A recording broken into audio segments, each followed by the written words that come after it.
even though I was on my path, I was still for a while not fully allowing myself to be carried to where I needed to be. And when I asked, just fully surrendered again, give me a better method. Like I want something that's higher. And then the light language came through. So it was such a transformational experience for me because I had to work on expressing myself. That was the biggest topic my whole life. And even expressing my creative side. And that's exactly what I'm doing now. And I had so many blockages with that, you know? So I feel like the light language was a completely unexpected, incredible gift that really anchored more of what I needed to know about myself to elevate my consciousness and the image I had of myself. Welcome to your awakening journey. Today's destinations include higher consciousness and actualized potential. If all ascenders could now please be seated in a comfortable meditative posture, we're about to ascend.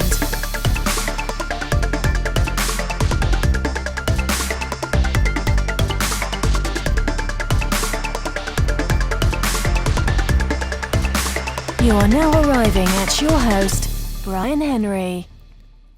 What is up, Ascenders? You're now listening to the Awaken podcast, a show in which we dive into some insightful, expansive conversations to assist you and the planetary collective consciousness in ascending to higher vibrations of awareness, divine purpose, and infinite potential. My name is Brian Henry. I am the founder of Together We Ascend and the Ascend Academy over at togetherweascend.com, and your host to the show. Every so often, I meet someone who, in listening to, I find myself feeling and relaxing into a greater sense of presence, remembrance, surrender. This is the type of effect that receiving this amazing being has had on me. Alexandra from the Heart's Essence YouTube channel is one of many gifts. And she's been on quite an incredible journey of opening herself up to be a channel for these gifts. Alexandra has been giving the gift of light language to the world through her YouTube channel. And all it takes is one scroll through the comment sections of her videos to know that it's having its effect. So this is just one of many gifts that I think this wonderful being has to share, because the insights that she offers, her way of sharing, her way of speaking to this process that we're in is one that deeply resonates with me. So I invite you to stick on with us, because you're about to hear from Alexandra as she shares her stories and her experience that I believe will support you too in opening up your heart's essence and activating your creative gifts. Ascenders, before we jump into this episode, if you've been following along with the show and you've been enjoying it and been assisted by the content, I ask that you share this episode with 3 people that you care about to support them in their own ascension journeys. As we know, as each and every individual becomes a fuller expression of themselves in their journey of their personal ascension, this supports the all. So what do you say you support those that you care about and our collective by, again, just sharing this episode or this podcast with 3 people that you care about? Going to throw the recording on right off the bat, because tell you what, on more than one occasion, I had a conversation with an individual before hitting the red button, and what unfolded would have been so great to be able to share with others. Okay, great. Of course. Yeah, no problem. I focused my mind on the fact that it's you and me right now. I'm trying to not allow my mind to go to the fact that there'll be others joining the space in the future. You know, I yeah. love that because that's exactly the space that I enjoy being in.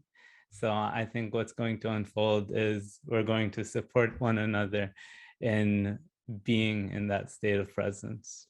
Yeah. Yeah. The best conversations I've ever had on the show has always been in relation to exactly what we're describing, where it was just me and them. In fact, it was just them because that's what I was getting the opportunity to experience. And then just seeing them so fully, Source came through. Amazing. Amazing. Have you had the opportunity to have those types of interactions? Definitely. I actually had a conversation. When was it? I think it was on Saturday. It was kind of like a more of a relaxed music festival. And I was talking to a friend, and suddenly this other person just came and sat next to us. And I can't even explain what happened. It was as if we had already spoken to each other for like 30 minutes with this person. Like he sat down and we were already in the middle of a conversation, you know, as it would have been if we would have met and been like, hey, my name is this and blah, blah, blah, blah, and then gotten into a deeper one. It was almost like even the first sentence he said wasn't even a full sentence. It was like half the sentence. And we were like, yeah. And then it was so interesting. Or maybe it was a time jump experience. I have no idea. But yeah, it was really, after that, I was like, what just happened? And it wasn't just me, it was the same experience for my friend, right? So yeah. Was this the first time you met this individual? Yeah. I love that. I love that. It just goes to show how open our hearts are becoming. Yeah. Really, Really. we can connect just like that. Yeah. I That's want to true. love every single person I see. And I Yeah. want them to know that the moment that I come into that connection with them. Yeah, I think the different layers of experiences we have can affect our ability to remember that love is like always in the now, within and around us, and in everything, basically, you know, because maybe you were withheld love, or maybe you were neglected as a child, right? Or abused in any way. And then we develop these coping patterns that we think in that moment will help us get that love that we're not getting, right? And then we start thinking, okay, so love is something that is like conditioned, and we have to do something to get it, and it's not available all the time, and it's rare, and it's difficult, and it's painful. And then we grow up and we're like, what is going on? You know, I just uncovered the layer within myself. It's been like the last week. Yeah, and it's just so interesting. And actually, I think the real deepest remedy to this is to understand that we are that love, and that, you know, everybody around us is just a facet of that love, actually, I think. Or a How do we chapter. go about remembering that? Yeah. Because that's a process in Still in the itself. process. One that I believe never ends. Yeah, We just exactly. continue to remember it more fully. Yeah, yeah. Yeah, but I think for me, the first time I understood it, it was more of like a experience of bliss and pure connection. I had that initially when my spiritual journey started a few times, quite a few times over the first 3 years of going into myself deeply, and, you know, starting to meditate and starting to work on my trauma through spiritual methods, let's say. And just those moments, just experiencing that absolute love and that absolute connection with all that is, and that energy of being held always, no matter what, um, automatically triggered some awareness within me of what I needed to change that wouldn't allow me to be in that more, you know. What invoked this experience? It just happened, basically. It was like, I think I was in deep uh, pain at that time, actually. I was going through severe depression and burnout. And that's also why um, I basically, I was at a point where I completely surrendered, because the, more mainstream methods of working with this kind of situation weren't working for me. Like, and I think I was already depressed as a teenager, but at that time, people wouldn't diagnose kids, especially when you move towards becoming a teenager. It's like, okay, teenagers go crazy anyway for a few years, so you can't really diagnose that. But I'm sure I was depressed. And then, yeah, psychotherapy and stuff like that would just constantly trigger my emotional body and my pain body, but the speaking wouldn't release the energy.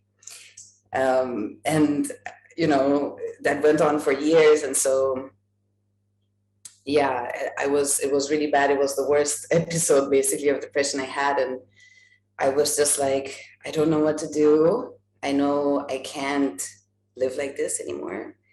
And like, universe, tell me what to do. I'm surrendering fully and completely. Just guide me. And the next morning, and this happened without me having any, I wasn't practicing anything. I wasn't, I was always spiritual in my own way, but I never. Did you actually ask the universe in those moments? Was that what it was for you? That was exactly what I said. So that's exactly what I said in the evening, after having visited another therapist to see if this person might be the answer to my problem. And after realizing that this is just not working, this is not working for me. And the next morning I woke up and I had a whisper in my ear, and somebody said shaman. And I didn't even know what a shaman was. I don't even think I've ever heard the word, because I don't have spiritual people in that sense in my family. I didn't grow up in that type of environment. I grew up actually in a very, the opposite type of environment, people that are more business oriented and go-getters and had this entrepreneurship energy. All of that was coming from my father that I grew up with. And then those short bliss moments started happening in different moments when it was kind of like the universe was showing me, okay, you took this step, and now we're grabbing you by the hand and we're pulling you where you need to be. Yeah. Just like that, you started feeling love and support. Yeah, absolutely. And I started seeing all kinds of signs also, all these synchronicity, right? The numbers, the angels everywhere, all these kinds of things. It just started happening, And now, did you go looking into an explanation for what you were going through, or were you just fully experiencing this without any intellectual delving into it? Well, to be honest, at that time, I had no concept of spirituality, as I said, because I didn't have that background. So I had no idea that there are other people seeing 11:11. And when for example, I'm just picking this because it's something I guess everyone will know. And when it happened, I remember my mom came from Toronto and visited me. And I was staying in Bucharest with my dad. And I told her, Mom, I don't know what's happening to me. I see 11:11 everywhere. And I feel like, I don't know what is going on. Am I hallucinating? This, it's so many times a day. It was just so crazy. And I told her, tomorrow, every time I see it, I'm going to show you, because I need somebody to confirm that this is really happening and that's not just in my head. And she saw it and she was like, I don't know what's going on, but it seems something really profound, And I was like, yeah. So her reaction to it was, there's definitely something here based on the frequency of times you were seeing 11:11. Exactly. And your mother has no, yeah, she, No, that's amazing. I've had the, I guess I've come across stories of the numbers, yeah. um, being a sign, and even for me, when I see 333, I see 1111.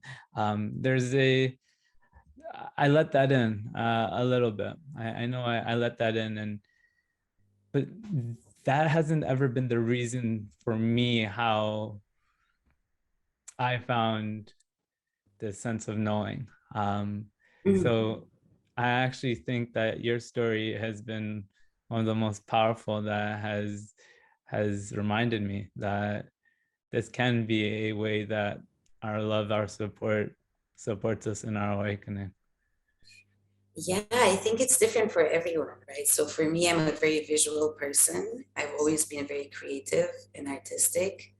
When I was a child, I thought I'm going to be an artist, a painter, or something like a decorator, or something. Like I had so, or fashion designer. I had so many different directions that were pulling, that I felt pulled towards in regards to art and design and stuff like that.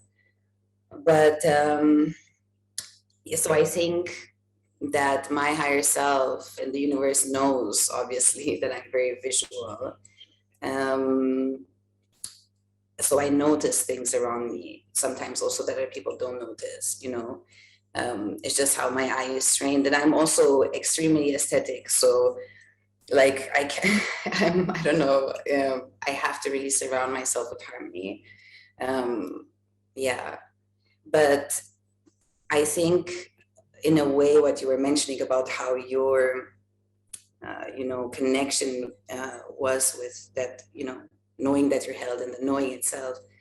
I think a lot of that also just comes from the heart, right? It doesn't have to be an external sign in a way. Like we don't have, an environment doesn't have to shape itself in a way to like be that much in our face the way it was with me.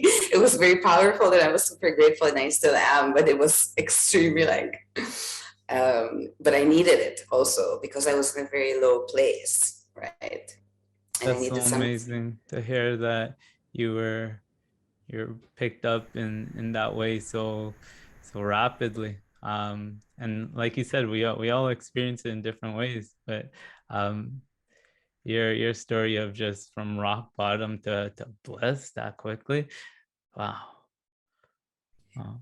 I think for me, it was really like almost a matter of life and death in a way because my Mm-hmm. depression was like ongoing for almost 10 years.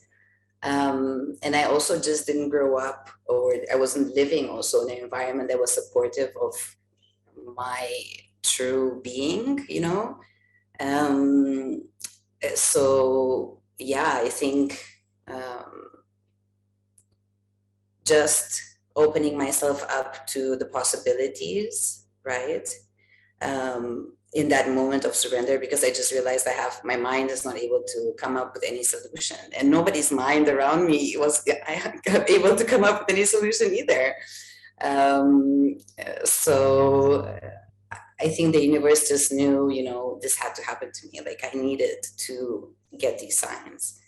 And it's true. I did, like looking back, and even people that know me, I feel that the change I made in the next years were really changes that other people maybe experience in 30 years or something like that, you know. And I still have so much to work on. Like I have met people that came to work with me somehow with the thought that I've sorted out all my stuff.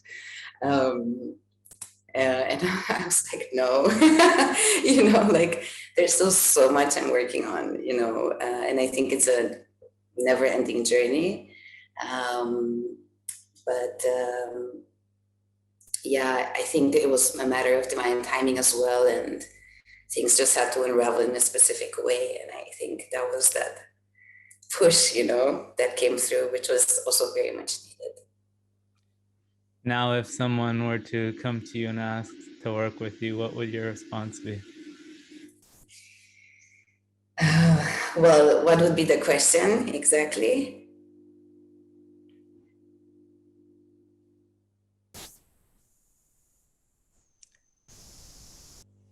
I'd like your support. I think you can help me get the things I want in my life. Can you? Okay, I usually don't normally get a question formulated that way. So usually people email me and they tell me what's happening with them. Mm-hmm. And then they ask me, you know, maybe they already have an idea of which service they would like, because I do different things. But for my YouTube videos, they know sometimes, but usually, yeah, the next question is something the way you formulated it. What I've noticed recently, and a thing that I would mention first, I think, is two things. First of all, I think this type of process is a process where we're like, let's hold each other by the hand and walk through this now. There are no guarantees, there is no promise. There is so much around the energies that we want to shift. And there are so many things that affect the unfolding of our timeline that we're on, or the one we're jumping on or getting off or whatever. And especially now at this time, it's happening even more. But what we can do is hold hands, walk through this, and see where we get together, right? And that's one part. And the second part also is commitment, right? So for me, I don't know everything. I'm probably never going to know everything, and I don't think anybody will ever know everything. But a promise that I can give is that I will always try to do my best. And sometimes a person's best is here today, and tomorrow might be off the charts, and the other day might be here.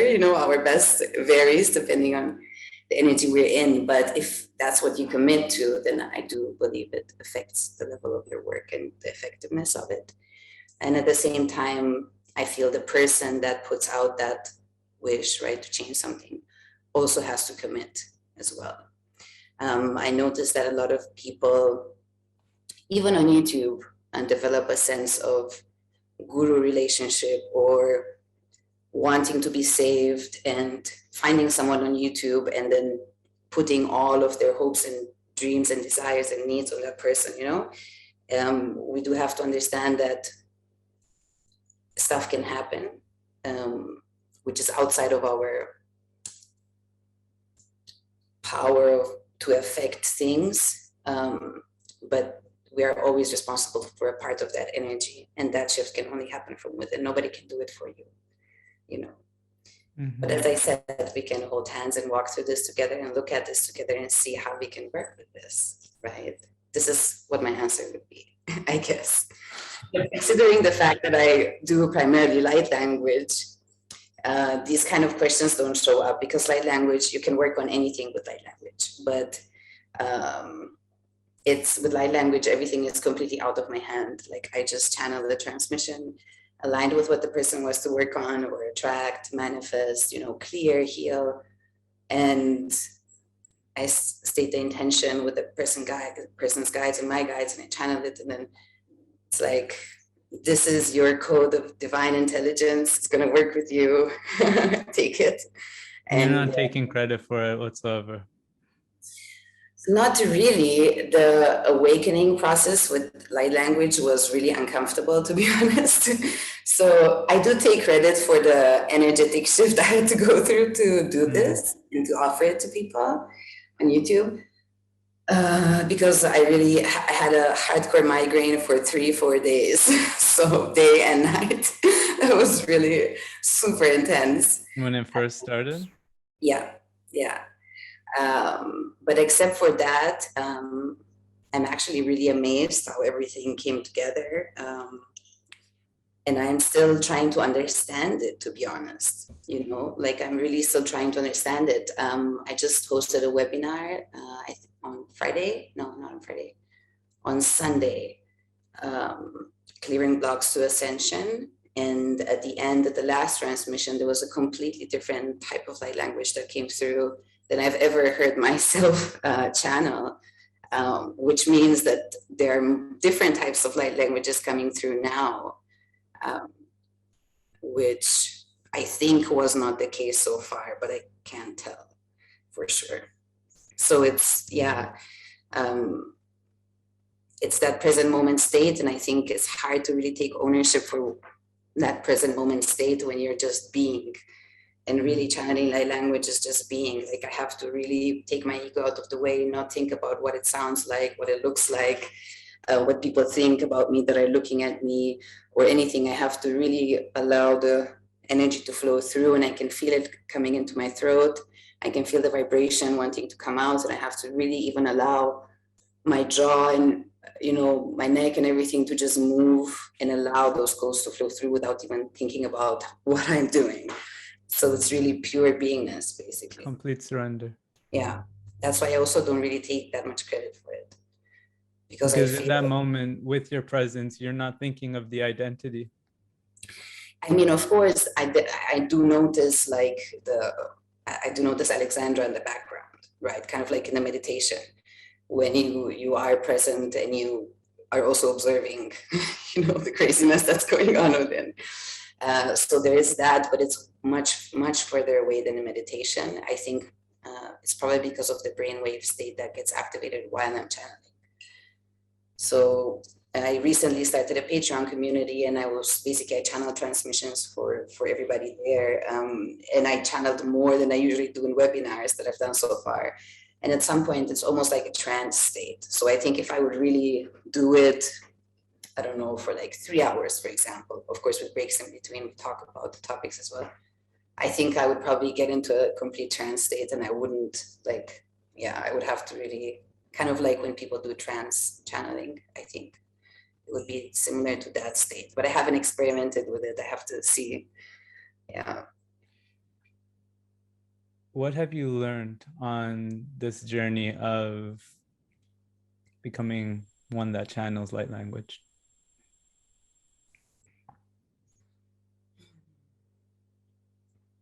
I've learned that, yeah, I have to be careful of how this is going to sound, just because I don't want it to be misunderstood.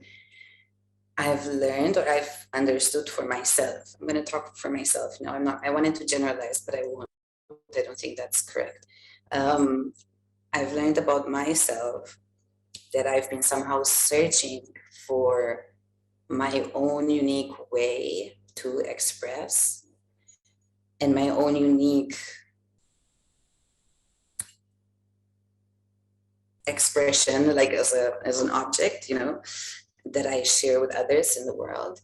And of course, I was guided, right? Like, for example, the numbers and many other things.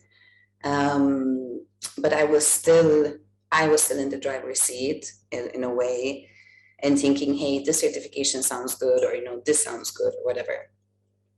Whereas at some point, using specific methods just wasn't enough anymore. So I was getting people that were coming to me with topics that I've never learned anything about. And I was like, what am I doing? You know, so my ego again, you know, like the Alexandra, my mind or ego was like, what are we doing here? We don't even know what is this person talking about. Mm-hmm. And then it's like, okay, just breathe, you know, and just, okay, higher self, explain to me, you know, what's going on here. And then they tell me what to do. But with time still, I felt was a lot of digging, and it was sometimes a lot of effort, right? Especially if you have people that are not fully committed, or that are not maybe ready to open up to certain energies within them, where they're like resisting, like, no, that's I don't do that, you know, like in the shadow aspect, like I don't want to acknowledge that within me. So if you see that, it's hard to, like, you can't start arguing with a person, like, what do you want to do, right? So it just doesn't work, like, you just go against the wall.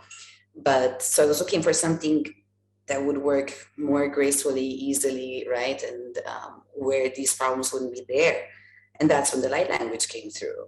So for me, what I've learned is that I had this answer within me this whole time. But compared to the time when I fully surrendered at the beginning that we spoke about initially, I think for a while, yeah, I was still even though I was on my path, I was still for a while not fully allowing myself to be carried to where I needed to be. And when I asked, just, yeah, fully surrendered again, give me a better method. Like I want something that's higher. And then the light language came through. So it was such a transformational experience for me because I had to work on expressing myself. That was the biggest topic my whole life. And even expressing my creative side. And that's exactly what I'm doing now. And I had so many blockages with that, you know? So I feel like the light language was a completely unexpected, incredible gift that really anchored more of what I needed to know about myself to elevate my consciousness and the image I had of myself. What shift did you have to invoke within yourself, or what did you have to let go of, do you think, in order for it to have come through? Yeah. Well, I had to really let go of the way we communicate. It's really interesting. So on the one side, communicating and expressing was always an issue for me. I was very insecure, and it was very hard for me to say no. And I still have moments when I have to consciously be like, everything's fine. Like I'm going to speak my truth now. But yeah, so basically, instead of trying to move more into this, okay, how do humans express? Let me get a hang of this finally, I actually had to, the universe pushed me in the completely other direction where it was like, forget about everything, about how humans communicate. Tried communicating in a completely free space where there is no time, there's no space actually. There's no rules, no grammar, there is actually nothing. Just, just do it basically. That's light language, Of course it can be used as a language, but actually it's not a language. It's really a simple way to understand it is kind of like, when you use Tibetan bowls or crystal bowls, that frequency heals you, right? And you use the bowl in order to shift, that energy into something which can be perceived by our senses. The same thing happens with light language. So I would be the Tibetan bowl in that sense, right? So the codes are coming through and I just verbalize them, that's it. And of course, sometimes there are messages and sometimes I have visions and I share that information, or people that hear it might get their own visions and understandings. But yeah, you really have to move beyond the normal way of communicating. So it's very, it's kind of like in the Matrix when Neo is suddenly in that white room where there is nothing, What effect have you endured it having on you? And then I'm definitely interested in hearing more about the effect that you've seen it have on others. Yeah, of course. Well, for me, it was a longer process until I got on YouTube with it. So I heard about it. And as I heard about it, I just knew I can do that. I just knew it, like my heart, I could feel it. Now, did you have any experience channeling light language before you heard about it? No, I'm not sure if I ever did it as a child. I know a lot of people, they remember light language, or even when they just hear it, even if they don't channel it themselves, sometimes they hear it and they're like, hey, I used to do that when I was a kid. Mm-hmm. I don't know if I used to do that as a kid. It might be, but to be honest, like my memory of my childhood is really, like a lot of it is, I can't access it as much as other people do, I think just due to the trauma. So because I didn't feel comfortable doing it with my voice, it was just, I don't know, I just didn't feel, I started doing it in drawing. So I would draw symbols. And I remember I was living with my fiance, and at the time we were sharing the apartment with someone, and I don't know, our energies were just not resonating. There was always some tension in the air between us. And so I thought, let me see if, maybe things can improve if I draw a symbol, right? Like it wasn't supposed to be something that affects her. It was just supposed to be a symbol of mutual understanding and compassion and love and respect, right? So like the basics that you need to live together in harmony, right? And I just drew it and I put it on the wall, and that was it basically. And I even forgot about it. And it was really strange because the next day when I saw her, the energy between us was completely different. And I was like, oh my God. And yeah, basically, I just couldn't believe it. And I had a few experiences like that. And then I thought of, let me try and do it with my hands. And at that time, the way I was doing with the hands looked completely different than what it looks like now, because I didn't know how to allow the energy to flow through without interfering with it, right? Or thinking about what it looks like or whatever.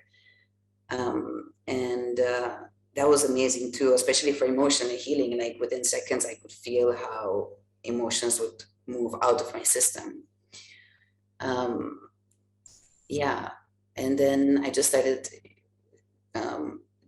doing it with the voice and just sharing recordings to my friends, or people that I had worked with before that were open to trying it out, just as a gift.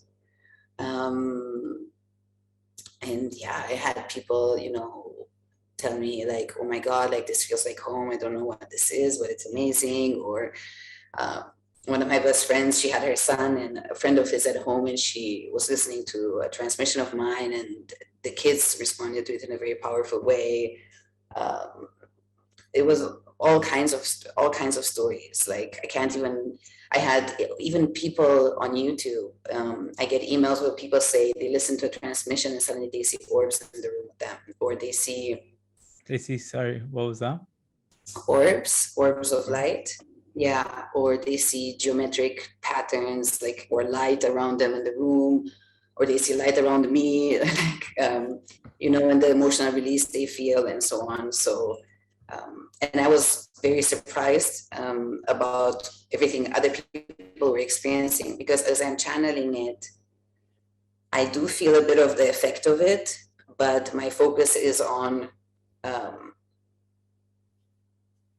just allowing it to flow through without interfering in any way. So I actually have to go back and listen to my own transmissions again to really feel the effect myself. Oh, yeah. Really? No. Yeah, and even for myself, I do them as I do for other people. I record them and listen to them. Sorry, what did you want to say? Well, I just want to also find out that I've seen the comments to your YouTube videos, and I just want to emphasize for whoever gets the opportunity to receive this. Yeah, it's having its effect. I'm so certain from the appreciation that your subscribers are expressing. It's definitely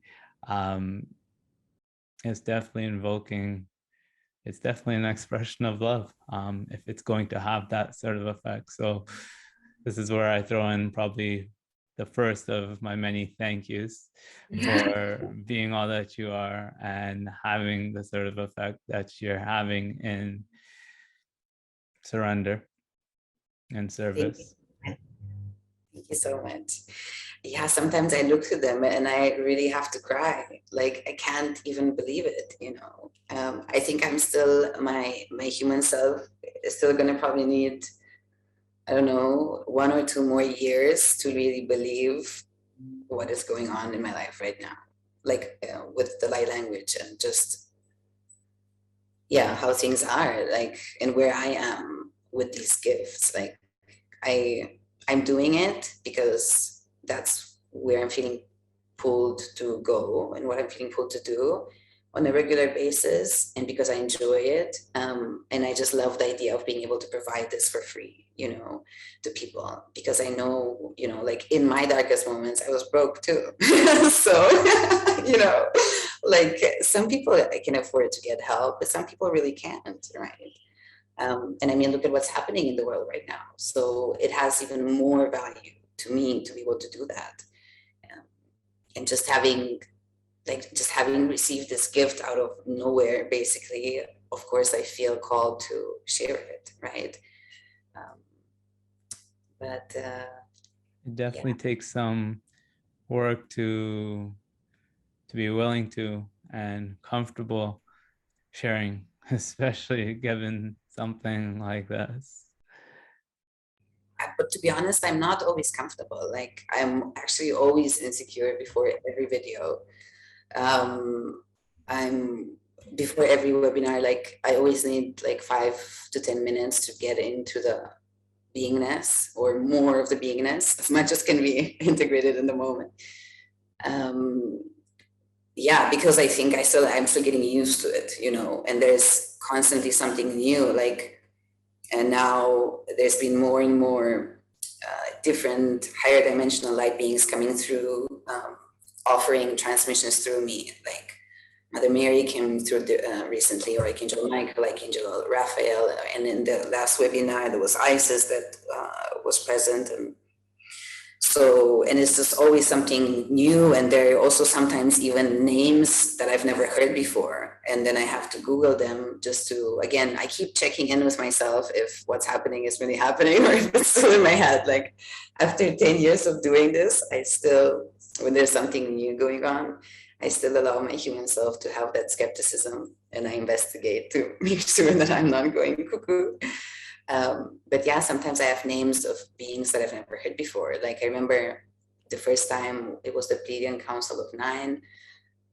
I had no clue. And then I had to Google it, and I was like, okay, they do exist. Oh my God, they exist. You heard that Pleiadian Council of Nine before you had ever heard of the Pleiadians. Yeah. But there were more, like there were a bunch of names of groups that came through that I channeled messages, like written messages from. Especially that I've never heard before. And thank God we have the internet today, because like, where would I have known about this before? You know, like as light workers, we are super lucky to be in this time now. Like the two of us wouldn't be able to talk. All of us wouldn't be able to get any external validation to what is going on within us in our inner world and our spiritual exploration. And of course, we should try to move ahead without that and not need it, but still, in those moments when you have to get certain about your sanity because you're going through some huge spiritual shift, it's good to be able to connect to others and see are other people also experiencing this, you know, and that really helped me. Definitely been a shift in our process in these last 5 to 10 years, huh? It's crazy what's becoming commonplace conversation. Yeah, and I think since last year, even, you know, people that I've never expected to have certain thoughts are so open about them now. And I don't know, I feel, yeah, people's hearts are opening up, even if they're not really on the path, really consciously. I feel there's so much going on. Yeah. And it takes each and every one of us being that example. Absolutely. To invoke that shift. And at the same time, I want to say we tune into a world in which we are experiencing that in others through what we are projecting in our own open hearts. That's true. It's really the world that we create for ourselves. Yeah, that's very true. And I feel like I'm noticing more and more how the state that our mind is in can really tint the lens through which we see reality. I've always struggled with anxiety, always, my whole life. And I also had a lot of fear as a child. Like I really grew up in fear, I think. And I still feel anxiety nowadays sometimes, you know. So it's like something that I kind of always on a certain level monitor, like in each now moment, kind of, and to notice when, you know, what do I need to do right now to help myself in the situation, you know? yeah, and I'm noticing how important it is to really find ways to work with the mind, so that the heart can also be at peace somehow, you know. And for me, that has been, as I told you the last time we spoke, lying on the floor and looking at the ceiling and not doing anything. And also going to the gym. Yeah. Working with the mind so the heart can know peace. Yeah, it can be, because I think most of the time our mind is just going all crazy and we can't hear the heart, you know. Yeah, and for me, I've really spent many years now focusing on what does it mean living from the heart, you know, for me, because I've distanced myself from my heart. I had so much, you know, like I grew up without my mom. Like, my mom is alive, we have a great relationship, but I grew up with my dad and my grandmother. My parents separated, and so there was a sense of separation from a very, very young age. And then, you know, I've just had, yeah, a difficult relationship also with my father, and my grandmother died. Yeah, it was, I found, or my ego self found many reasons to close off and shut off from other people to protect itself. And I believe that was also the deeper reason for my depression, because it's like you keep cutting yourself off from your heart, and at some point there's just a disconnect where there is no more light, really no more light flowing through the pathways of the heart and into your being. And also the pathways of the soul get also disconnected, right? Because the heart is the seat of the soul. And so you're really disconnecting yourself from your true essence, right? The more you close your heart and the less you listen to it. And I've been experimenting with this. Like, a few years ago, I stayed in Brussels for 2 months, and I just said, you know, let me see how well can my heart guide me, you know, in a place that I've never been at least in this incarnation. And if I would want to meet someone, or, you know, then I would really kind of like, okay, this is the address, I know the address. Let me see in which direction is it, and really just feeling into the heart and kind of scanning, you know, and just feeling in which direction I have to go to get to that address, and kind of like just allowing my heart to point me in the right direction. And it really works. Like, it's insane. How were the people doing it like thousands or whatever years ago? They were probably also doing something like that, right? That's absolutely epic. You got to the address with just your heart. I mean, not the exact address, you know, like, we have to be real here, but close, you know, close. So at some point I knew I was close, and then I was like, okay, but now I'm almost late, you know, okay, let me Google Maps, you know, smartphone, you know, we need that nowadays, even if, I think you'll get to the right address eventually. For sure. You think we're capable of that? Absolutely. I do too. Yeah. I certainly do too. That's amazing. I'm really glad that we're on this, and I shouldn't be surprised, being that your channel's name is Heart Essence. Yeah, exactly. That's my main topic. Let's open our hearts. And what that means for me in this moment is asking you, how do we open our hearts? Yeah, it can mean something different for each individual, right? I think it depends on the quality of the energy that made us close our heart in the first place.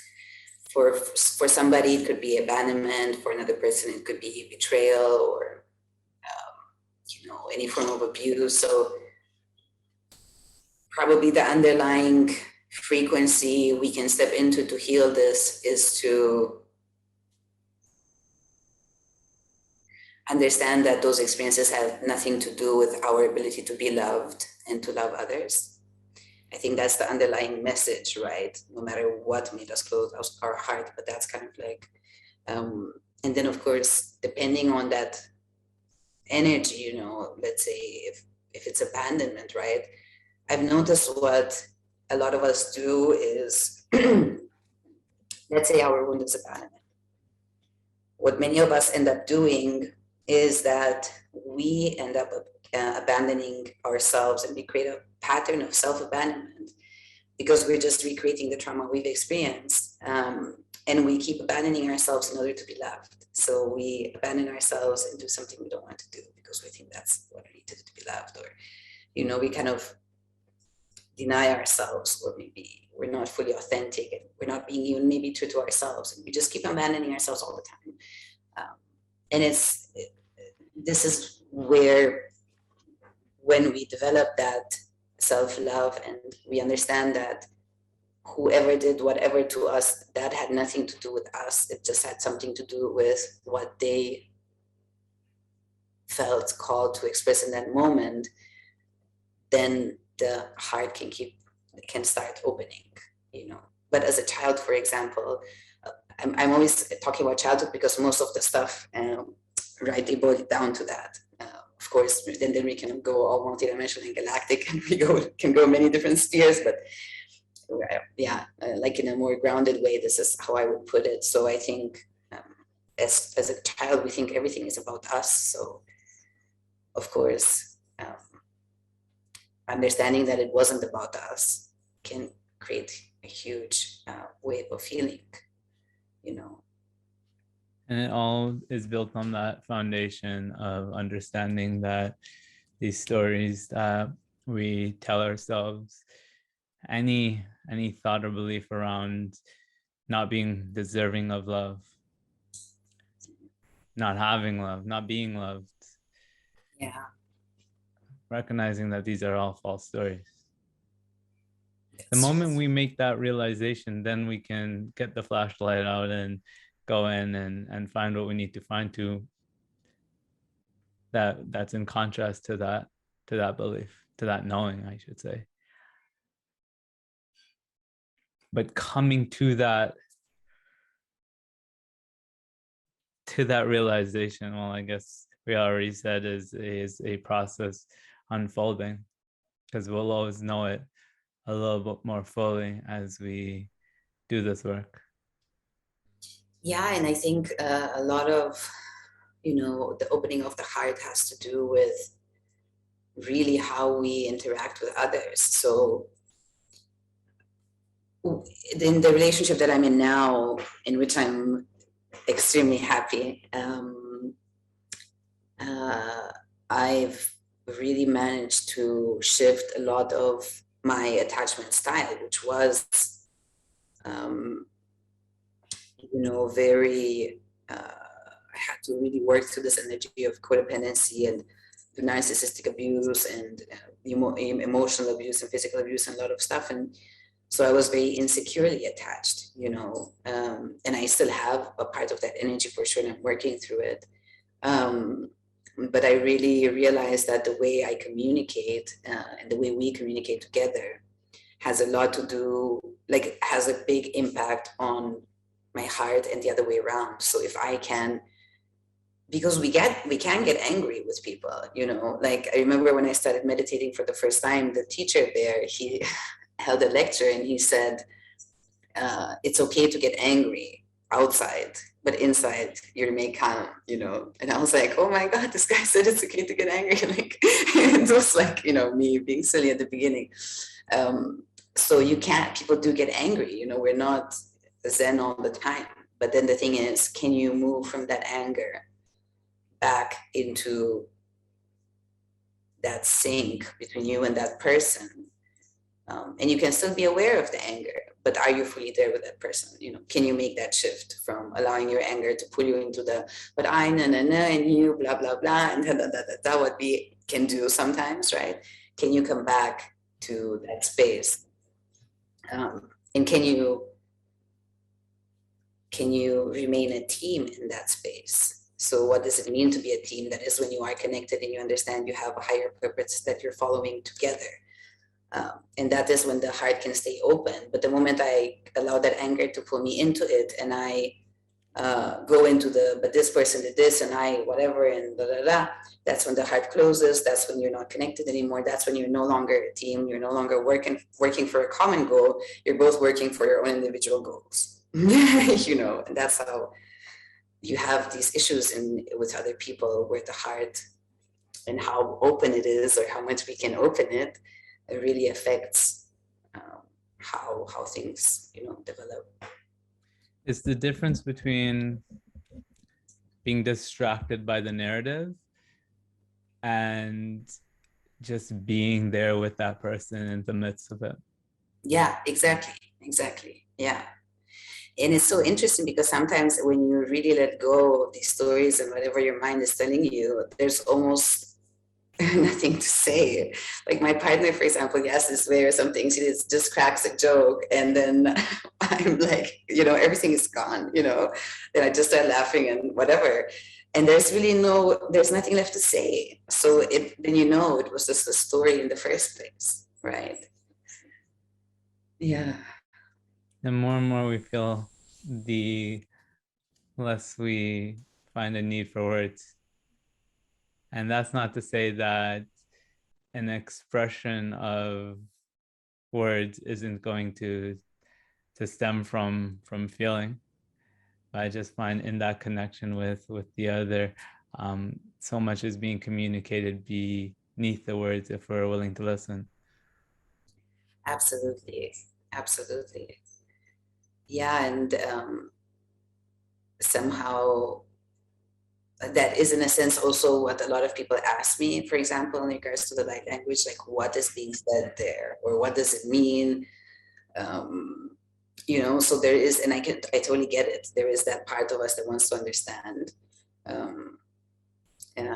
But I think the most magical things that happen in life happen in a space that is beyond these human structures, such as words, or sentences, or even letters, or whatever, language. And I've noticed that also when I started connecting to these higher dimensional beings, right? It's an energy. It's really just an energy. And then just like with the light language, you can decode it and translate it into words. But real communication doesn't really happen with words. And I think in the most of the multiverse, I don't think it happens with words. And even when we think it happens with words, still, I think the reason why we come together is because we enjoy the other person's energy. You know what I mean? Mm-hmm. Or we resonate with it, right? Otherwise, people wouldn't share a space. So it's always actually about the energy. What do you feel like you receive through this experience of being a channel? I received a lot of positive information about the future, actually, which was very interesting because a lot of the specific bits of information I got that I'm talking about now happened exactly last year, when the craziness began worldwide with this health crisis. So, I did have a period where my human self was feeling a bit uneasy with what was going on initially. Also because I just gave birth to my daughter. So it was just a stressful experience to be in, in that fragile and new moment of my life. And getting those messages really kind of calmed me down. But it's been a test, really, in a sense, a test of how much I trust the universe, or how much I trust myself. Somehow it feels like it's the same to me. Like trusting myself feels the same as trusting the universe. I don't know if that makes any sense, but you might want to say that you are the universe. Yeah, exactly. So it feels like it's the same thing. Yeah, because I always admired the channels. I always did, and I was always interested in it. But it never ever occurred to me that I could be one of these people. Like it was absolutely not in my, head.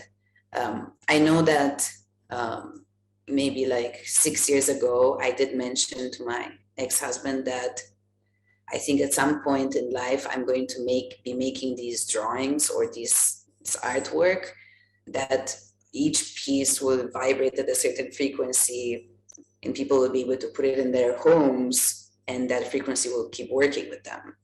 But I had no idea what I was talking about. It was just a thought that came to me completely randomly, and I just told him, like, hey, I had this interesting idea. And then I completely forgot about it. Then the light language got activated, and I was doing it. And half a year in, I was like, wait a minute, I spoke about this years ago. I'm doing it now. I can't believe it. Yeah, so I gained a lot of, an even deeper sense of connection, and many opportunities that I'm still enjoying, some days more than others, to deepen my trust. Yeah, and my confidence as well. I never felt my voice sounds good. So I was very uncomfortable thinking of posting it on YouTube, and then my first video was like a lot. And somebody even commented underneath, thank you for sharing your experience, but it'd be nice with less, and I was like, oh my God. It immediately made me so insecure. Yeah, so it's been a huge learning curve and also an opportunity to let go of resistance. A deepened sense of trust, connection, and greater confidence. Yeah, definitely. And I feel it's unraveling more and more. Like even now, that there's different light languages coming through, or like I feel I'm just at the beginning of this. I feel like there's much more that will come out of this. Like I just recently had this idea to create maybe like light language tattoo designs for people. Like there's just so many different ideas that are coming to me of things I could actually do with this gift. But I think I'll be able to do all these things when my daughter is a bit older. So maybe like in a year and a half from now or 2 years. How do you know when it's time to give something? With all these ideas coming through, when is it what finally invokes what you end up sharing? You mean on YouTube or like in general? In general. In general. Yeah, things happen in a flash for me somehow. So I just get like during the day, I'm kind of always connected. Like I'm always working and talking to my higher self throughout the day. And so sometimes randomly, I just, I'm thinking, okay, like at the beginning of this year, I was like, okay, what am I doing this year in terms of webinars? Maybe I should get clear on that. So I have them in my calendar, when you have a baby and you have your partner and, there's life, right? You need to kind of organize. And that's been also something I've learned through the light language and these gifts is to the fact that I have to also have a balanced masculine and create a structure in which these gifts can also come out into the world. It can't just be like, I don't know, all over the place. There has to be, so I'm currently finalizing my website. So you need to have all these, structures basically. But I think can you tell me the question again? I think I went off track and I forgot. I think that always happens for a good reason. Yeah, that's true. That's true. Because I'm being inspired with a pivot as well. So perfect timing.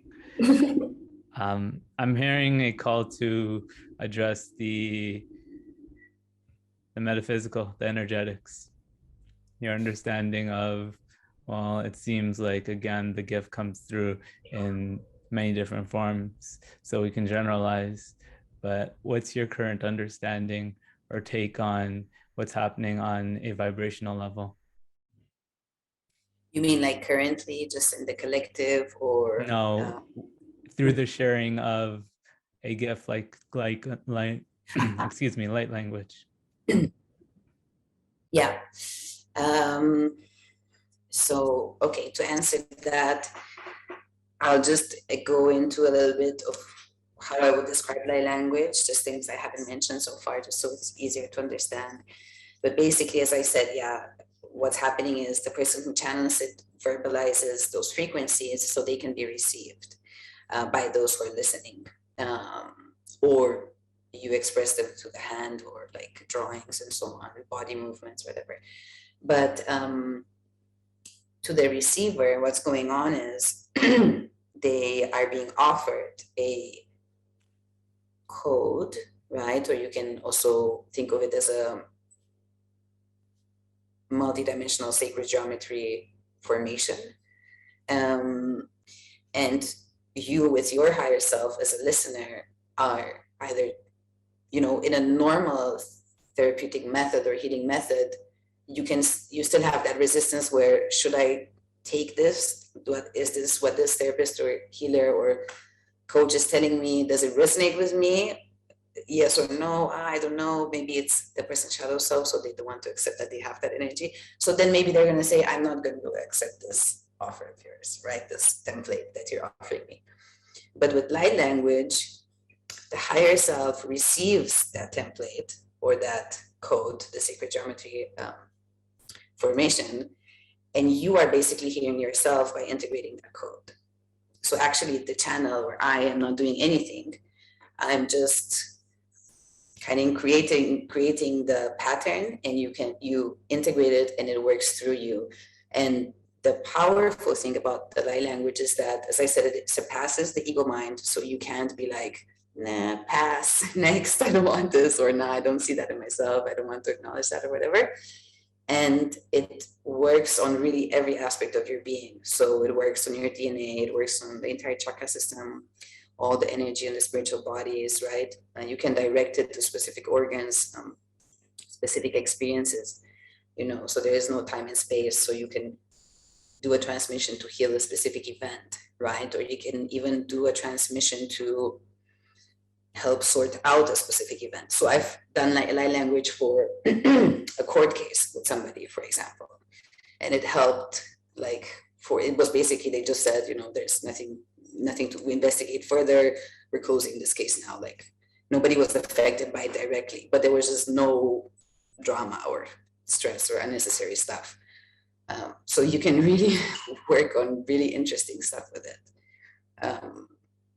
Is that what this person came to you looking for, addressing that specific court case, or is that a byproduct? Yeah, no, it was somebody out, like, from my closer circle of people, right? And I was experimenting with it at that time, and I was like, whoa, like, sounds really serious. And it was a very unnecessary situation, like, it wasn't something where somebody really committed a crime or did something bad. It was just, sometimes life happens, right? I don't want to say a nasty word now. So yeah, then I just made a drawing, and it really made a difference. And even for myself during the pregnancy, I made a symbol for like a healthy, happy pregnancy and healthy, happy baby. So there's a lot of ways to use it.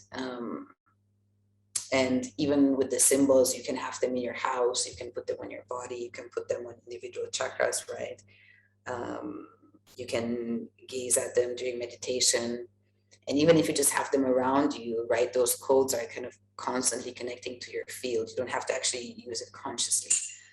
What I do is I have sometimes transmissions on the background, my phone or my desktop, so that they're like always there if I'm working on something.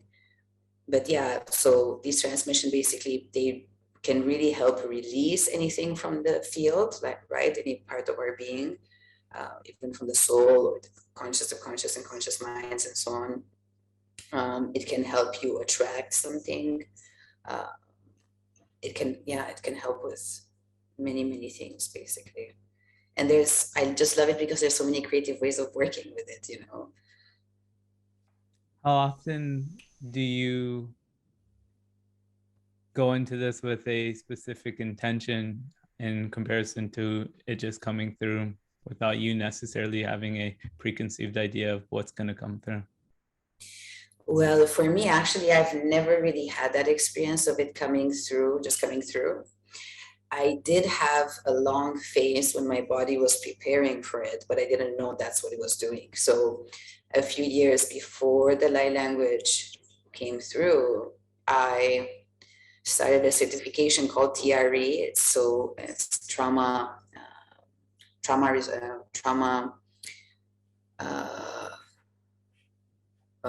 it's like trauma exercises, right? Trauma healing exercises. I can't remember the full thing right now. It's so weird because I spend so much time with those people. Anyway, it doesn't matter. And so it's basically a technique where you work on the nervous system and you activate the nervous system in a specific way where you can start releasing the trauma by itself without you having to go into the story at all. It's really a pure physical process. And a lot was going on with my neck. So you do the exercises, you allow the body to move into this state of shaking, and you lie down and your body's kind of shaking the trauma out of the nervous system and the fascia and so on. And I had like a slight vibration in my neck for months when I started doing that. Like there was obviously something going on. I mean, expressing has been my thing. So the fact that I had to release a lot here didn't surprise me. But I still feel like there was a lot of work going on in my physical body to allow for the frequency to move through. So usually I always do it like, okay, I'm going to do it now. And then I sit down and I think about it. I do have days when I just do it without setting an intention at all. And that's when also I start noticing new things happening that I've never noticed, before. But usually it's intentional. Yeah. Mm-hmm. So would you be open to carrying out any intention with light language? Is there ever a time where you feel like, no, this is not something to address in that way? Yeah, there are some topics I think where it might be needed to use a more, let's say, laser focused approach, but these topics are really maybe like, 10% of the topics that I'm being, contacted for. And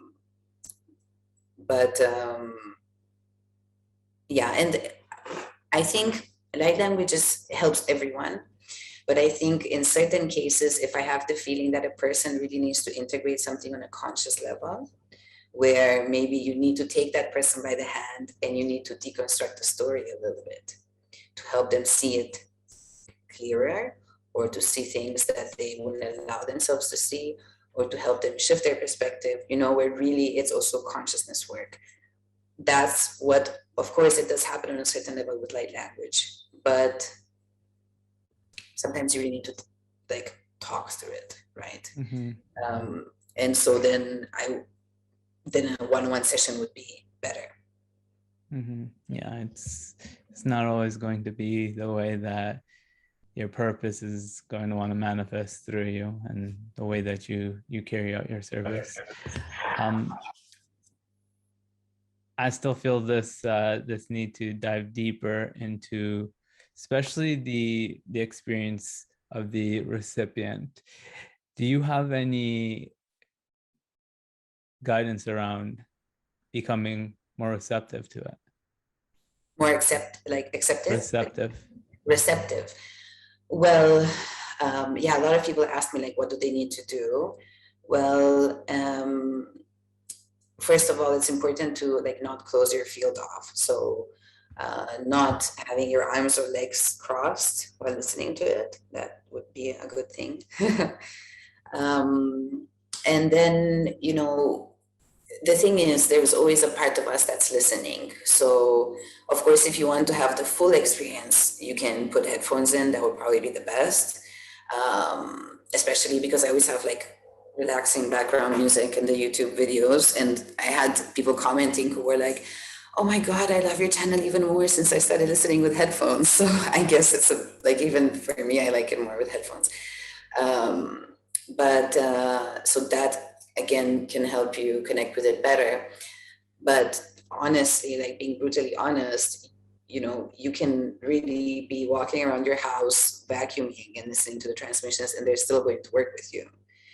Of course, if you want to kind of work with your intuitive muscle, you can listen to the transmissions and really observe what's happening in your body and really kind of like feeling into the energies to understand what's going on a conscious level. And that's definitely helpful. But the effectiveness of the transmission, I don't think will change much, you know. And my partner, he sometimes goes to the gym and he's listening to heavy metal and he has my language on as well at the same time. Remix. So, I mean, he likes light language and he actually also had experiences of doing it. But he is much more grounded. Like I'm the weirdo, and he's more in the here and now. And yeah, sometimes I do channel transmissions for him where he listens to my YouTube stuff. But yeah, he always has his own music. So just for everyone listening to know, I don't think other channels would mention stuff like this, but I think, yeah, if it makes it easier. There might very well be codes embedded in the music he's listening to as well.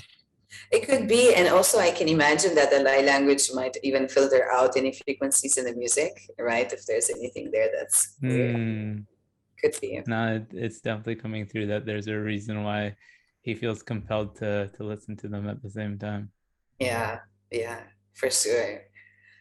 But what I also saw, because you were asking about the effects also for the listeners, I had a session with someone recently who told me that she noticed her house being cleared energetically because she was listening to a transmission. But How it wasn't. did she experience that? She saw it psychically. So she saw dark energies in the home before, kind of like moving around, almost looking like bugs a little bit. That was just a visual way she saw them, but they weren't really bugs. And then she noticed them. Then she started listening to the transmission. I don't know if that's the order, if she started listening and then saw them. I think she started listening and then she could see them, like her third eyesight open up somehow. And then she could see them being cleared out and kind of pulled out of her space. And I haven't used like language for space clearing, like home clearing, maybe nature, yeah, definitely. But for like really clearing a 3D home. And I was like, wow, that's amazing. Then I'm going to record a transmission for that soon for YouTube. So I really can't say what the limits are of this. We have to see. Yeah. Or are you going to continue to see through the limits? Definitely, I'm going to continue exploring this. I feel so blessed to be able to express in such a creative way. And I don't know, I somehow, when I was growing up, like I wanted to be this creative. I wanted to support and assist. And I always knew that I meant to help people. And I also knew when I was 16, I told my best friend that I feel the reason why I've went through like this significant amount of trauma was because I think I have to help people later, but I hadn't, again, no clue what I was talking about. And I feel so blessed to actually be where I was hoping to be as a kid, even though I didn't know I'm going to be doing this, like spiritual work, but I always wanted to do something creative and I wanted to help. And you found it in something that you would have never been able to foretell. No. And I think that's what your story, sharing it here today, is largely about. It's not that this is going to be, well, maybe it's going to invoke the gift of light language to come through someone, but I want to extrapolate and say that there's just so much more to discover when we let ourselves be expressions of creativity. And I think the way that you described allowing for that to be expressed through you in the way that it has can be something that someone else that's going to express themselves completely differently is going to hear and integrate. Definitely. And I really think light language is a very interesting experience because it's really like an alchemical process that happens inside of you, that maybe you are lucky enough to have heard about it. I can imagine for people that where it just suddenly happens, it must be like, wow, like a shock probably even. But yeah, it's really like this part of you coming out that you have no idea what it is. You don't know what you're doing there. There's no way to find out unless you fully understand it, which is not you can't really translate it in words, right? So I guess a certain level of psychic connection is probably useful to at least understand a little bit of what's going on.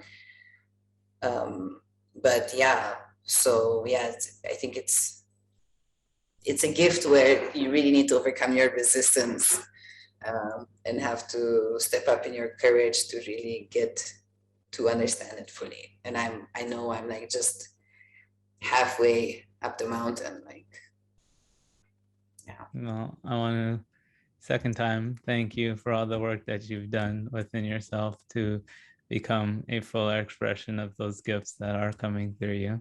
I'll say it again. I've seen the comments on YouTube, so I know what, when I think about them. Yeah, I noticed that last time I brought it up too. I think you had a very similar reaction. That's amazing, and that's Also, probably the truth. Go ahead. I'm sorry. Go ahead, and then I'll say. I was just gonna say that's probably the truest gift that you get in return. Absolutely, absolutely, and that's also somehow, it's really about that knowing that whatever we're putting out is helping someone feel better. Like even that small thing, it doesn't even have to be we opened a multi-galactic portal and met the Pleiadians and they like went on a star show. Like it doesn't have to be that wow. Just the thought that somebody is feeling better now because of something I was able to put out there, like is enough for me. And just thinking about it, like, of course now, in the setting, but even in my webinar, like I had a moment where I got like a few tears just thinking about how amazing that is that we could do that today, and even, yeah, the internet again, it's like in the ascension process, how it's happening online all over the world and how we're all connecting and helping each other. It's just magnificent, really. It's magnificent. And a lot of people have fear of technology. I have my own fears of technology. I had to work with my fears of technology so much where, with the YouTube channel and fully going online with my work, like I don't work face-to-face anymore. And I did have some retreats planned to help people learn light language and open up to that. And then maybe like a second part to certify in this, to use it as a method. But then, then last year happened and all of that, So we live in extremely blessed times in a way, the Lightworkers, I feel. And you definitely strike me as someone that is taking that opportunity to make the most of it and give the most to it. Yeah, definitely. With you too, right? You're also part of this movement. You're also inspiring people online. Yeah. And I think it takes fun. courage. What's that? I think it takes a lot of courage to take that step. Yeah, it definitely takes some work within ourselves, and then the feeling we get in return is once again the greatest gift we get, and the motivation. It becomes the motivation to keep going. Absolutely, absolutely. What I wanted to say earlier is I would like to offer you and everyone who will be listening a transmission today as well. If that's okay with you. We are receiving. So I actually had in mind maybe to do a transmission on compassion, but then talking to you now, I thought maybe an activation to help those that have this within them, but maybe don't know it yet or don't trust themselves yet, or I don't know, so that they can kind of like connect with more. Do you think that would be What's this? You said have this within them. light language, like Interesting. light language or channeling? Yeah. I am in full trust that what has been coming through is in highest alignment with the greatest good of all. We are open to receive. Okay, so, and the good thing about light language also, I think that's important to mention also, is that you can even have really short transmissions. They can be 3 minutes, 4 minutes, I don't know, 6 minutes, 8 minutes. And it's like, there's so much information contained within the transmissions that the length actually doesn't, like even if it's a short one, it's still super powerful. Because people that haven't seen it before, they could be like, okay, so this transmission is 3 minutes. Like, what's going to happen in 3 minutes? Yeah. The length, would you say that the length hardly matters? The length hardly matters? The length, yeah, no. I mean, I don't usually do transmissions that are less than, I think 3 is minimum, I guess, for the audio ones, of course. But yeah, I try to, for the YouTube channel, I do transmissions which are just audio where I actually hardly say anything.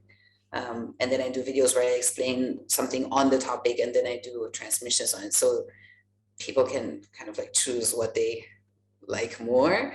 But the length actually doesn't really matter.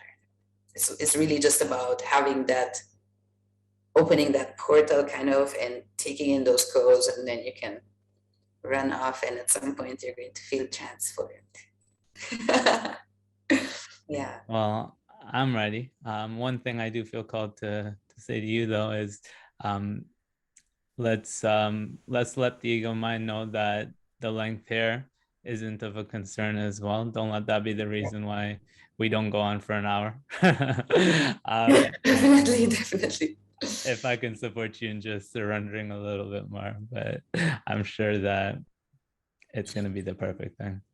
Of course. Yeah. I mentioned the length because I think sometimes, yeah, for people, it can seem like strange, but yeah, let's see.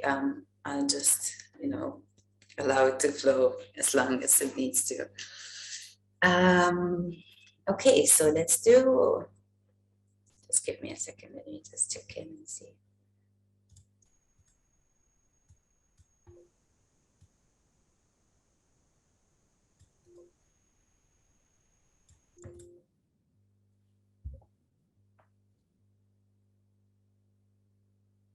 Okay, so what I'm getting is to do a transmission to help people activate their channeling or even telepathic gifts or their light language gifts, but also to help them have somehow they actually connected the two topics. So I got the compassion topic before we got online, and then this other one came now talking to you.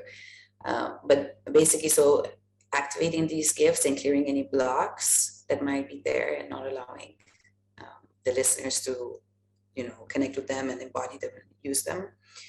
But also an activation to have or find and develop and grow that compassion within that we actually need with ourselves when we are in this process, in this alchemical process where we are going through that fire, right? And we're like, okay, I have no clue what is coming, what is happening with me right now. I don't know who I am right now. I don't know what I'm becoming right now.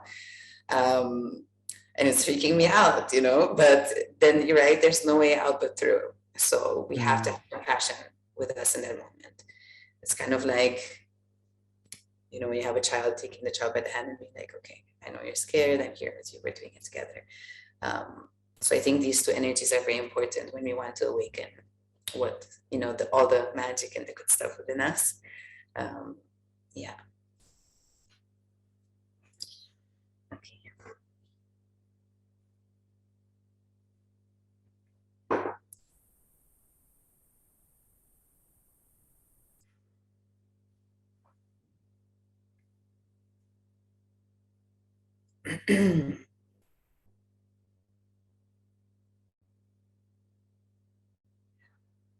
Noroye eshinaha aye tuturone hatara nehi toroyo. Nosoro etiriera nahare neni tukurore tenehi ara tushoro. Nereheyeri nahaturu no terehe shurie naha tere eniha. Neyeturi nene ashore te atene atiki no aro oi taturo. Shereyeturi nene ataraye enaha noharo yeti taruno. Nosore ye tare imikayoto yatire esho tare karena. Narayatore eshinihi yatara ne katore tuye tushrone karena. Nore yehiera shoro no neheturoyere katana noko eni taraya. Naraye roro ne shoro no terehina. Caro ore eyeti torto. Nereye unorore heshoroyere atanaha nikie toronehe naturia. Okay, they're guiding me to work a little bit on opening the heart. No sore che nayeti koranene naturo no keya arena. No reyeti rihe no share ne katere eturina karaho ore tinaka. Yerero nanno roheiti ara shororo nahatekia toshnikia taare katoro. Yehatotoro nasho eye henihiata oronare nekatie tosho honayeta. Kie otro nashikihi etiera nakartoro nashitu ora katidiere nanaha no shokoyere hatinere atekaru otatere nakayeta. Yu otro yenar na ate ekita ara nishara tuno ore tika orena.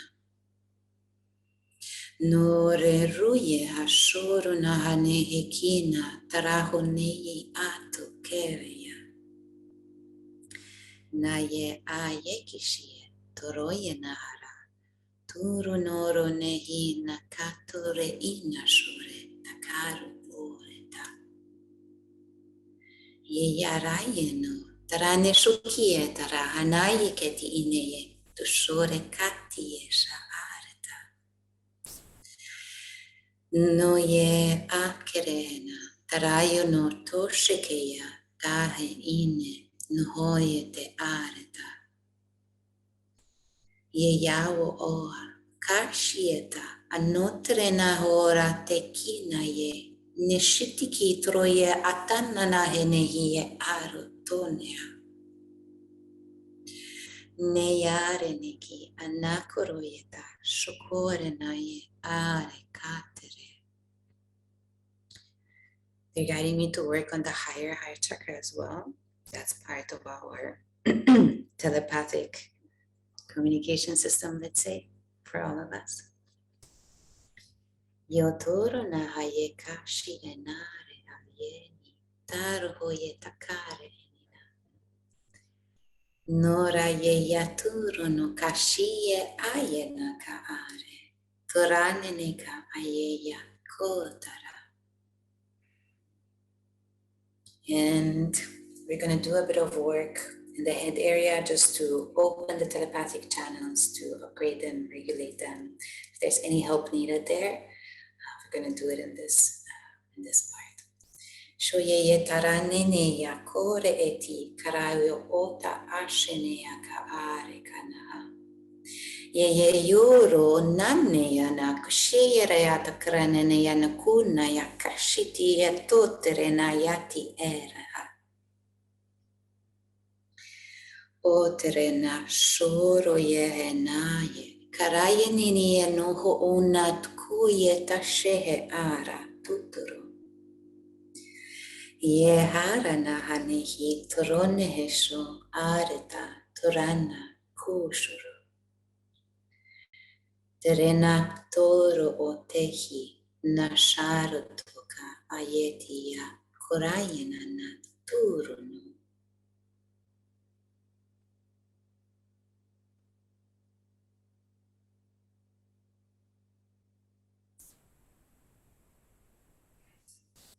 Deep breath in and out, everybody. Everybody listening too.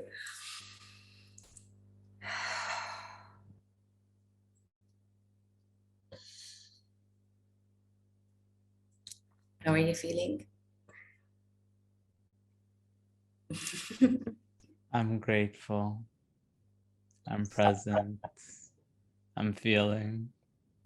Good. I'm alive. And I recognize this, all that is, as the blessing, the gift that it is. And this includes you, Alexandra, the expression of divine love that you are, the service that you provide, and the way that you are supporting us in our ascension. Thank you. Thank you. I can say just the same for you. I felt such a connection with you. And I realized after we messaged, I realized that I had seen you, like just your face. I'd seen it before and I didn't know. It was just so interesting how it just felt really divinely orchestrated from the beginning until right in this moment. So there's some deeper connection there. And just to add more fuel to that fire, just before you were to share that specific point, I heard in my mind to say to you, this is not the first time we've done this before. And when I heard it, I considered it as a joke even, but you just supported us in our knowing. Yeah, that's This is great. not the first time we've done this before. No, but it also feels very familiar, yeah.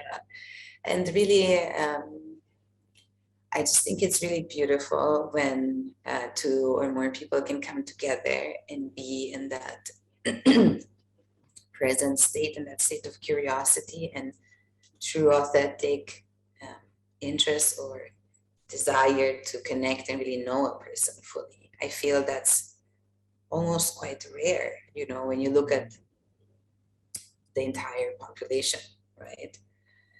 Yeah, so much appreciation and gratitude for you. Yeah.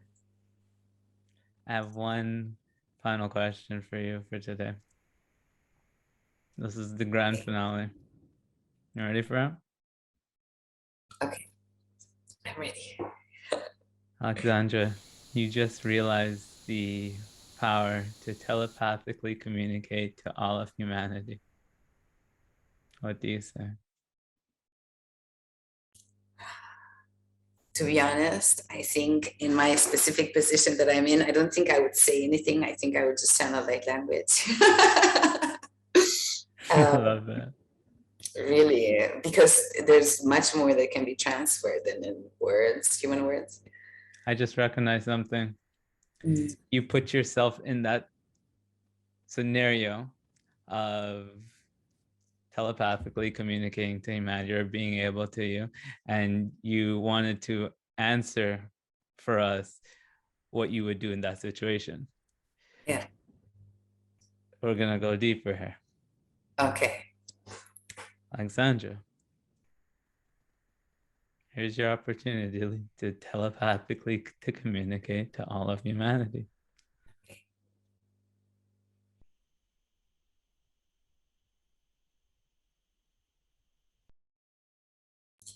What's coming through right now for me is really, and I think this is what I would have needed to hear in my life, in my hardest moments, is to be your true self. Really be your true self. I think if we allow ourselves to be our true self, and that comes to the heart, so many of the issues we're facing on our planet would just disappear, because our true self is loving, our true self is compassionate. For the vast majority of people, that is the truth. And I think we would just stop doing a lot of stuff that we're doing to each other right now. So I think that would be the most valuable human thing for me to say besides light language. Yeah. Well, I want you to know that we hear you, sister. Thank you for being all that you are and for this amazing time that we've spent together. Thank you so much. I'll see you soon. Talk to you soon. Take care. Much love. Senders, that is going to be all for this gift of hearing from someone that's been giving her gift. And I believe and I hope that it may have supported you in activating some gifts of your own. Just before we go here, Senders, I'm gonna put that ask out one more time. If you enjoyed this episode, you've been enjoying the show, please do consider supporting a few of your friends and family in their ascension process by sharing this episode with maybe just 1 to 3 people. We're in this thing together, family. As each and every one of us ascends, so does the all. So let's support each other as individuals and as a collective by sharing that which we feel called to. Anyways, Ascenders, that is going to be it for this episode of the Awaken podcast. It is good to be back. Expect more from where this came from. So until next time, keep ascending.